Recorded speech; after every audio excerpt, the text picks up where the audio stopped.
Hello, അസ്സലാമലൈക്കും. അപ്പോൾ എന്തൊക്കെയുണ്ട് എല്ലാവരും വർത്താനം? സുഖം തന്നെയല്ലേ? അപ്പോൾ ഇന്നലെ നമുക്ക് മരത്തുമ്മൽ കയറാൻ ആരെ കിട്ടൂല, ചക്ക ഉണ്ട് പറഞ്ഞിട്ട് കാര്യമില്ല. അപ്പം പണിക്കാരുണ്ടായപ്പോൾ ചക്കകളൊക്കെ വെട്ടി ഇറക്കിച്ചതാണ് കേട്ടോ.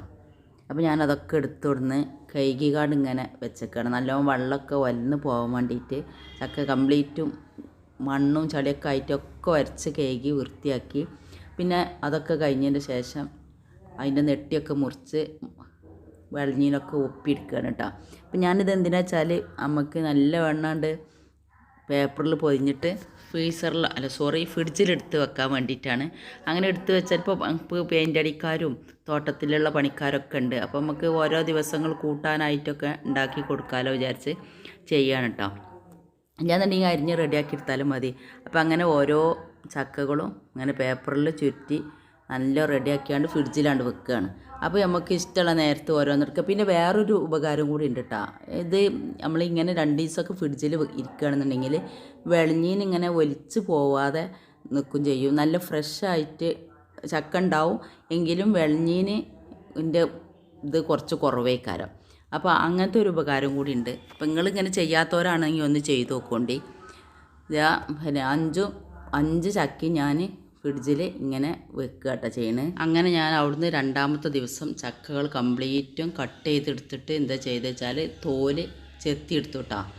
തോല് ചെത്തിയെടുത്താൽ ഇത് കുറേശ്ശെ ഇടിച്ചക്കൻ്റെ പ്രായം തെറ്റും ചെയ്തേക്കണു. എങ്കിലാണെന്ന് വെച്ചെങ്കിലോ പിന്നെ മൂത്ത ചക്ക ആയിട്ടുമില്ല. അപ്പം ഞാൻ വിചാരിച്ചു ഇങ്ങനെ കൊത്തി മുറിച്ചുകാണ്ട് ഉപ്പേരി ഉണ്ടാക്കി എടുക്കാമെന്ന് വിചാരിച്ചുകാണ്ട് ഇതാക്കണം. അപ്പം ഞാൻ കുറേ മടൽ പോകാൻ വേണ്ടിയിട്ട് കുറച്ച് കൂടുതൽ കട്ടിയിലാണ്ട് തോല് ചെത്തിക്കാണ്ട് കളഞ്ഞേക്കുകയാണ്. അപ്പോൾ ഇങ്ങനെ കൊത്തി കളഞ്ഞിട്ടുണ്ടെന്ന് വെച്ചെങ്കിൽ പൊടിയാക്കിയാണ്ട് ഒന്ന് അരിഞ്ഞെടുക്കണം. അപ്പോൾ ഞാൻ കുരുവൊക്കെ കൂടി കൂട്ടിയാണ് അരിയേണ്ടത്. മൂത്ത ചക്കയാണെന്നെങ്കിൽ അതിൻ്റെ ഇതുണ്ടാവും പോണ്ടി, അത് നല്ല ചങ്കിൽ കുത്തുട്ടാ. അപ്പോൾ അതിങ്ങനെ പറ്റൂല, അത് നമ്മൾ കുരു എടുത്തിട്ട് തന്നെ കളയേണ്ടി വരും. അപ്പോൾ ഇത് ചെറുതാക്കിയാണ്ട് അരിഞ്ഞ കുരു എല്ലാം കൂടി അരിഞ്ഞെടുക്കണ കോലത്തിൽ ചെയ്യുകയാണ്. അങ്ങനെ ആകുമ്പോൾ നല്ല സുഖമാണ്. എളുപ്പം ചക്ക അരിയണ പണിയൊക്കെ കഴിഞ്ഞ് കിട്ടിയിരിക്കണം. അപ്പോൾ ഏതായാലും നിങ്ങളിങ്ങനെ അരിയാത്തവരുണ്ടെങ്കിൽ ഇങ്ങനെ ഒന്ന് ചെയ്ത് നോക്കോണ്ടി. നല്ല ഫ്രഷായിട്ടുള്ള ചക്ക ആവും ചെയ്യും. പിന്നെ അതേപോലെ നമുക്ക് പെട്ടെന്ന് അരിഞ്ഞെടുക്കാനും പറ്റും. അപ്പോൾ ഞാനെന്താ ചെയ്ത് വെച്ചാൽ എല്ലാ ചക്കയും ഒപ്പം തന്നെ അരിഞ്ഞെടുക്കാൻ ചെയ്തു. ഒരു ചക്ക വേഗം അരിഞ്ഞുകാണ്ടാണ്ട് ഉപ്പേരി ഉണ്ടാക്കിയിട്ടാണ്. അതിന് ശേഷം അത് വേണ സമയം കൊണ്ട് ബാക്കിയുള്ള ചക്കളൊക്കെ അരിഞ്ഞുകാണ്ട് 2 ബോക്സിലാക്കിയാണ്ട് എടുത്തൊക്കെ ചെയ്തത്. അപ്പോൾ മൂത്ത ചക്കയാണെന്നുണ്ടെച്ചെങ്കിൽ നിങ്ങളിങ്ങനെ ചെയ്തിട്ടുണ്ടെങ്കിൽ നിങ്ങൾക്ക് ഇതിൻ്റെ കുരുവിൻ്റെ മേലുണ്ടാവില്ല ഒരു കവറിങ്, ചുവപ്പല്ലാത്ത അതിൻ്റെ മേലുള്ള കവറിങ്, അത് നമ്മളെ ചങ്കിലൊക്കെ കുടുങ്ങൂട്ടാം. അപ്പോൾ അങ്ങനത്തെ ആണെന്നുണ്ടെങ്കിൽ കുരു കളഞ്ഞുകാണ്ട് എടുക്കണം. ഇതിങ്ങനെ കുരും കൂട്ടിയായിട്ട് നല്ല ടേസ്റ്റൊക്കെ ഉണ്ടായിരുന്നു.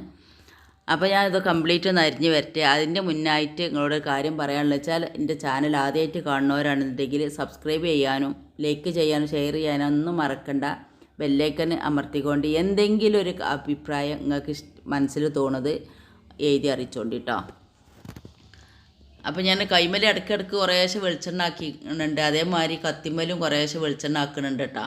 പിന്നെ ഇത് തോലൊക്കെ ചെത്തിൻ്റെ ശേഷം അതിൻ്റെ മേലൊക്കെ കുറേശ്ശെ എണ്ണ ഒന്ന് തടവി കൊടുത്തിട്ടുണ്ട്. വെളിഞ്ഞീൻ്റെതൊക്കെ നമ്മളെ കൈമലൊക്കെ ഏതില്ലെങ്കിൽ കുറേശ്ശെ ഒരു ഒട്ടൽ വരൂലേ, അതില്ലാതാകാൻ വേണ്ടിയിട്ട് കൈമലൊക്കെ ഞാൻ കുറേശ്ശെ എണ്ണ തടവി കൊടുത്തിട്ടുണ്ട്. പിന്നെ നമ്മൾ കുറച്ചൊക്കെ ഇങ്ങനെ അരിയുമ്പോൾ കത്തിമലൊരു പ്രശ്നമാകുകയാണെന്നുണ്ടെങ്കിൽ ഒന്നും കൂടി കത്തിമലൊക്കെ തടവി കൊടുക്കുക. അങ്ങനെ ഒന്ന് ചെയ്തിട്ടുണ്ടെങ്കിൽ നമ്മൾ ഈസി ആയിട്ട് ഇതാക്കി എടുക്കാൻ പറ്റും.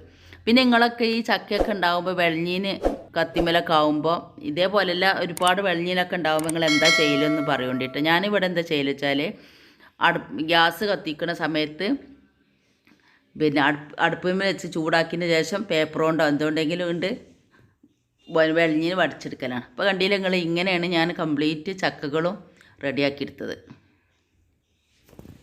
അപ്പോൾ ഇതാ ഒരു ചക്ക റെഡിയാക്കിയതുണ്ട്. അത് ഞാൻ ആദ്യം തന്നെ വേഗം കൊണ്ട് അടുപ്പത്തേക്ക് വെക്കുകയാണ്. അപ്പോൾ അതിലേക്ക് ഞാനൊരു 2 പച്ചമുളകും ആവശ്യത്തിനുള്ള ഉപ്പും അതേമാതിരി വെള്ളം കൂടി ഒഴിച്ചുകൊണ്ട് തീ വെക്കുകയാണ്. വെള്ളം വെച്ചതിൻ്റെ അളവ് എങ്ങനെ വെച്ചാൽ ചില ചക്കക്ക് കൂടുതൽ വെള്ളം ആവശ്യം ഉണ്ടാവും, ചില ചക്കക്ക് അധികം വെള്ളം ആവശ്യം ഉണ്ടാവില്ല. പിന്നെ പഴഞ്ചക്കയാണെന്നുണ്ടെങ്കിൽ വെള്ളം കുറച്ച് മതി കേട്ടോ. ഇതിൽ ഞാൻ ഇപ്പോൾ 1 ഗ്ലാസ് വെള്ളം ഒഴിച്ചിട്ടുണ്ട്. ഇപ്പോൾ ഒരുപാട് കുരുവൊക്കെ ഇല്ലേ, പിന്നെ ഒരു നുള്ള് വെളിച്ചെണ്ണ, അതായത് ഒരു ടേബിൾ സ്പൂൺ വെളിച്ചെണ്ണയും കൂടി ഒഴിച്ച് കൊടുത്ത് അതിലേക്ക് ആവശ്യത്തിനുള്ള മഞ്ഞൾപ്പൊടിയും കൂടി ചേർത്ത് കൊടുത്തുകൊണ്ട് നല്ല 2-3 വിസിലൊന്ന് അടുപ്പിച്ചെടുക്കണം. ആ വിസിലടിക്കുന്ന സമയത്ത് നമുക്ക് വെറുതെ ഇരിക്കേണ്ട ആവശ്യമില്ലല്ലോ. അപ്പോൾ നമുക്ക് ബാക്കിയുള്ള ചക്കകളൊക്കെ അരിയാണ്ട്, അപ്പോൾ അതിനൊക്കെ ഒന്ന് പോവുകയാണ്. അപ്പോൾ ഇത് ഞാൻ ഇടിച്ചക്കൻ്റെ പ്രായം കഴിഞ്ഞ്, ഇടിച്ചക്കാണ് എനിക്ക് ഭയങ്കര ഇഷ്ടം കേട്ടോ. ചക്ക കൂട്ടാനെക്കാട്ടും ഇഷ്ടമാണ് ഇടിച്ചക്ക. പറഞ്ഞിട്ട് കാര്യമില്ല, നമുക്ക് കിട്ടിയതല്ലേ ഉപയോഗിക്കാൻ പറ്റുള്ളൂ. അപ്പോൾ ഇതാ കുക്കറൊക്കെ എന്നിട്ട് അടച്ച് വെക്കട്ടെ. അത് തിളച്ച് വന്നിട്ടുണ്ട്. തിളച്ച് നോക്കിയപ്പോൾ തീരല്ല, പറ്റ കുറവാണ്. ഏതായാലും ഇതൊന്ന് വെന്ത് വരട്ടെ. അപ്പോൾ ഇതാ ഒരു 3-4 വിസിലൊക്കെ അടിച്ച് നല്ല സോഫ്റ്റായിട്ട് വെന്തിട്ടുണ്ട്. കണ്ടില്ലേ നിങ്ങൾ?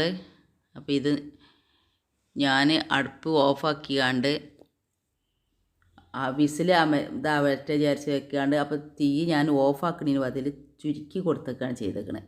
അപ്പോൾ അതിൻ്റെ അടിയിൽ കുറച്ച് അടി പിടിച്ച് ചുവക്കുള്ള വീടിയൊന്നുമല്ല. പിന്നെ ഞാൻ അത് വിസിലൊന്ന് എടുക്കട്ടെ വിചാരിച്ച് വന്ന് നോക്കുമ്പോഴാണ് ഇത് കുറഞ്ഞ തീയിൽ കിടക്കണത് കണ്ടത്. അപ്പോൾ എൻ്റെ ഒരു അശ്രദ്ധയാണ് കേട്ടോ. അശ്രദ്ധ വെച്ചാൽ ഭയങ്കര മറുതി. ഞാനിത് സോഫാക്കണതിന് ബദൽ ചെയ്ത പരിപാടിയാണത്. അപ്പോൾ ഞാൻ കടും കരിവേപ്പിൻ്റെ ഇലയൊക്കെ ഇട്ടുകാണ്ട് ഒന്നാണ്ട് കടു വറുത്തെടുക്കുകയാണ്. കരിവേപ്പിൻ്റെ ഇല ഉണ്ടെങ്കിൽ ഇട്ട് കൊടുക്കില്ല, എന്നുണ്ടെങ്കിൽ ഒരു നിവൃത്തിയില്ലല്ലോ. അപ്പോൾ നോക്കിയപ്പോൾ ഉണക്കമുളക് ഇട്ടെടുത്തത്, കരിവേപ്പിൻ്റെ ഇല പുറത്ത് നിർത്തി കൊടുത്തിട്ടാണ്. അപ്പോൾ ഞാൻ ഒരു പിടി തേങ്ങയും കൂടി അതിലിട്ട് കൊടുത്തിട്ടുണ്ട്. അല്ലെങ്കിൽ നമുക്ക് ചെറിയ ചീരും വെളുത്തുള്ളിയും, അതായത് 2 പോണ വെളുത്തുള്ളിയും പിന്നെ പച്ചമുളകും കൂടി ഇട്ട് ഒന്ന് ഒതുക്കിക്കാണ്ട് ഇട്ട് കൊടുക്കണമെങ്കിൽ അങ്ങനെയും ചെയ്യാം. അപ്പോൾ ഞാൻ വെച്ചാൽ ആ ഒരു പണീൻ്റെ ആക്കം കിട്ടാൻ വേണ്ടിയിട്ട് ഇപ്പോൾ ഇങ്ങനെയാണ് ചെയ്തത്. ഇത് നല്ല ടേസ്റ്റ് ഉണ്ടായിരുന്നു. കരിവേപ്പിൻ്റെ ഇല ഉണ്ടാകുന്നുണ്ട് വെച്ചാൽ അങ്ങനെ ഇട്ട് കൊടുക്കുകയാണ് ഒന്നും കൂടി ടേസ്റ്റ് ഉണ്ടാവുക. ഒതുക്കിയിട്ട് കൊടുത്താൽ വേറൊരു ടേസ്റ്റാണ്. അപ്പോൾ നമ്മൾ അതിൽ വെളുത്തുള്ളിയും ചീരുള്ളിയും അതേമാതിരി ചെറിയ ജീരകമൊക്കെ ചേർക്കുമ്പോൾ അതിൻ്റെ ആയിട്ടുള്ളൊരു ടേസ്റ്റ് ഉണ്ടാവും. ഏതായാലും ഇത് നന്നായിട്ടുണ്ട് മിക്സ് ചെയ്ത് വരണം. അപ്പം എനിക്ക് അങ്ങനെ കേട്ടോ ഇഷ്ടം. പിന്നെ നമ്മൾ ഇങ്ങനെ ഒതുക്കിയിട്ട് കൊടുക്കുന്ന സമയത്ത് കടു വറുക്കണേക്കാട്ടി നല്ല ടേസ്റ്റ് ഉണ്ടാകുക പച്ച വെളിച്ചെണ്ണ ഉറ്റിച്ച് കൊടുക്കലാണ്. ഇവിടെ എന്തായാലും എന്നാലും വേണം കടു വറുക്കുക, കടു വറുത്താലും വേണം പച്ച വെളിച്ചെണ്ണ ഉറ്റിച്ച് കൊടുക്കുക. അപ്പോൾ അതാ കംപ്ലീറ്റും പറഞ്ഞ മാതിരി കട്ട് ചെയ്ത് കഴിഞ്ഞിട്ടുണ്ട്. അപ്പോൾ ഇതും കൂടി ഒന്നാണ്ട് റെഡിയാക്കി എടുത്ത് ബോക്സുകളിൽ ആക്കി വെക്കണം. ബോക്സിങ്ങിൽ ഇങ്ങനെ 2 ദിവസം 3 ദിവസം ഒന്നും ഇരുന്ന് വെച്ചിട്ട് ഒന്നും ആവില്ല. പിന്നെ നമ്മളെ കറണ്ട് ചതിക്കാൻ ഞാൻ മതി കേട്ടോ. അപ്പോൾ നല്ല എയർ കടക്കാത്ത ബോക്സിലാക്കിയിട്ടാണ് ഞാൻ വെക്കണത്. അപ്പോൾ നിങ്ങളിങ്ങനെ വെക്കലുണ്ടോ എങ്കിലും ഒന്ന് പറയുകൊണ്ടിട്ടാ. ഇനിയിപ്പോൾ അങ്ങനെയില്ല, നിങ്ങൾ കുറച്ച് ദിവസം കഴിഞ്ഞിട്ട് ഉണ്ടാക്കണമെന്നുണ്ടെങ്കിൽ ഫീസറിൽ വെച്ചാൽ എന്നാലും കുഴപ്പമില്ല. അപ്പോൾ നമുക്ക് അതിനൊന്നും ഫീസറിലൊക്കെ വേണ്ടിയൊന്നും ഇല്ല. പണിക്കാരുണ്ടാകുമ്പോൾ ഒരു ദിവസം എന്തെങ്കിലും കൂട്ടാനുകൾ അങ്ങനെ ആക്കിയാണ്ട് കൊടുക്കലാണ്. അപ്പോൾ ഇത്രയൊക്കെ തന്നെ ഉള്ളൂ നമ്മളെ വീഡിയോ. അപ്പോൾ നിങ്ങൾക്ക് എല്ലാവർക്കും ഇഷ്ടമായി കാണുമെന്ന് വിചാരിക്കണോ. അസ്സലാമു അലൈക്കും.